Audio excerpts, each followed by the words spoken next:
Hi, welcome to I Love the Library. My name is Deb, and I'm the Public Services Supervisor here at the Detroit Lakes Public Library.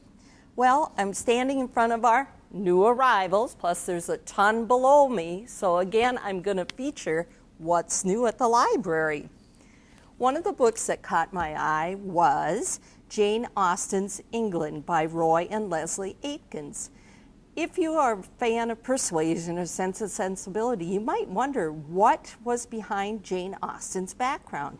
Well, this is a book that's drawn upon a wide array of contemporary sources to chart the daily lives of both the gentry and the commoners, providing a vivid snapshot of how people worked and played, but more than that, how they struggled to survive. It covers everything from birth to death, so quite an interesting read. So, Jane Austen's England by Roy and Leslie Aikens. Dare I say, winter is coming. Shh, I didn't mean it, but anyway, in case you're wanting to be prepared with books to snuggle or movies to watch, here's a book you might want to check out. Not to be missed, 54 Favorites from a Lifetime of Film by Kenneth Turan.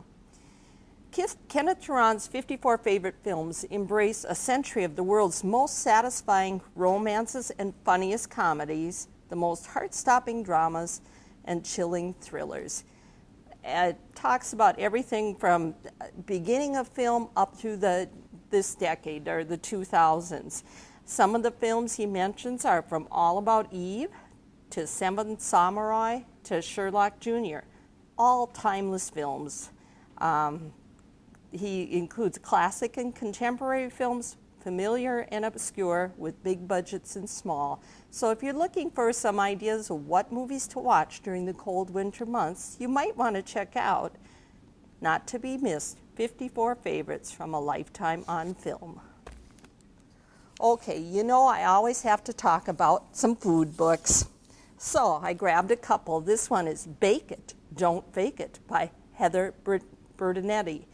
You know how often you reach in the cupboard, want to make a fancy dessert, and we reach for that cake mix?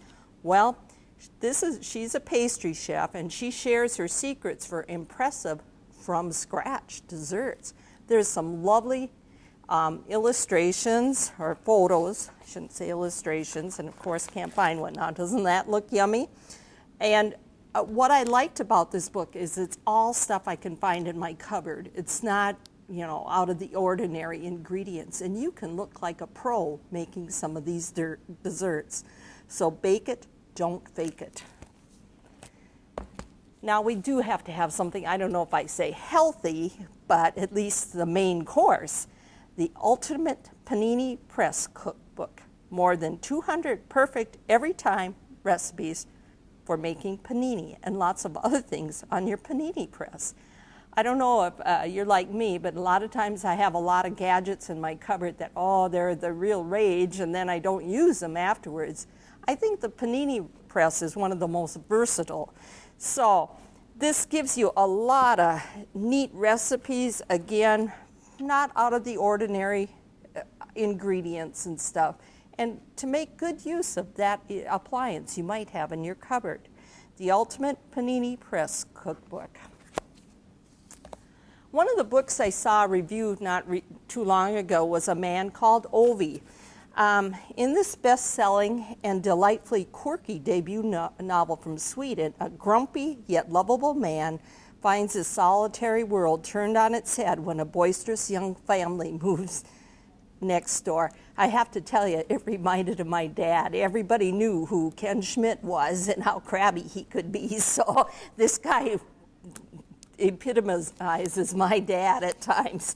So, in this book, meet Ove. He's a curmudgeon, the kind of man who points at people he dislikes as if they were burglars caught outside his bedroom window. So, and then this family moves in and just shakes his world. A Man Called Ove by Frederick Bachman.